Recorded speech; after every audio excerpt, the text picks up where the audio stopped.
বন্যায় উপজেলার নদী তীরবর্তী ৪ ইউনিয়নের প্রায় ৪৭,০০০ পরিবার পানিবন্দী হয়ে পড়েছে। তলিয়ে গেছে অধিকাংশ রাস্তাঘাট।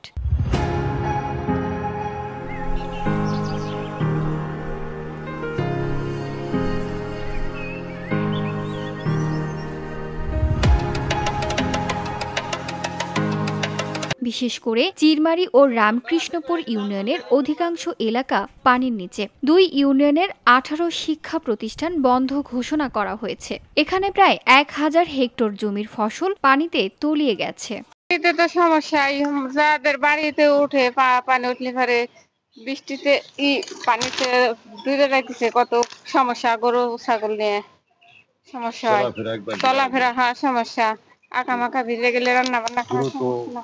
মনে করেন আমরা স্কুল যেতে পারি না, স্কুলে এই যে নৌকায় যাইতে হয়, আমাদের নৌকায় অনেক সময় কষ্ট হয়, নৌকা মানুষ লোকজন আটে না, তারপর কেদার মধ্যে যাইতে হয়, কেদার মধ্যে স্কুল বেশি পানি হয়ে গেলে সব জায়গায় ভিজে ভিজে যাইতে হয়, এই জন্য আমরা এই কারণে স্কুলে যেতে পারি।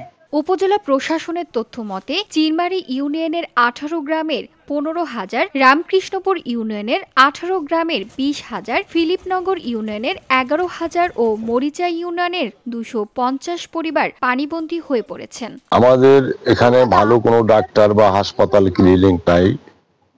বন্যা আসলে আমাদের খুব কষ্ট। অনেক সময় দেখা যায় রোগী ডাক্তারের কাছে আমরা পৌঁছাইতে পারি না, রাস্তাতেই মারা যায়, বা নৌকা যোগাযোগ নৌকা এখানে নাই, আর এক জায়গা থেকে ফোন করে আনতে হয়। হয়তো ২০০ টাকার ভাড়া সেখানে ১-২ হাজার টাকা দিতে হয়, তারপরে সময় মতো পাওয়া যায় না। আমাদের রাস্তাঘাট নষ্ট হয়ে যায়, চলাচল অসুবিধা, পড়ায় বাড়িতে পানি উঠে যায়, যোগাযোগ ব্যবস্থা খারাপ, গরু পশু পুষতে খুব কষ্ট হয়।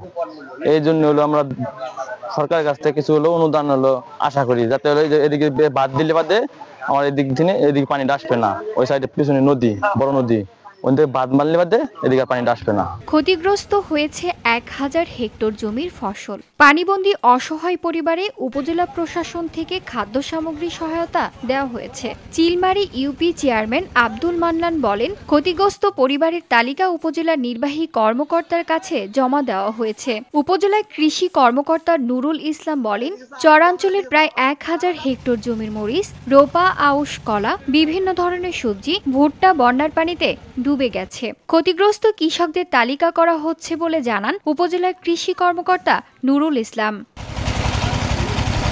VOD Bangla news desk.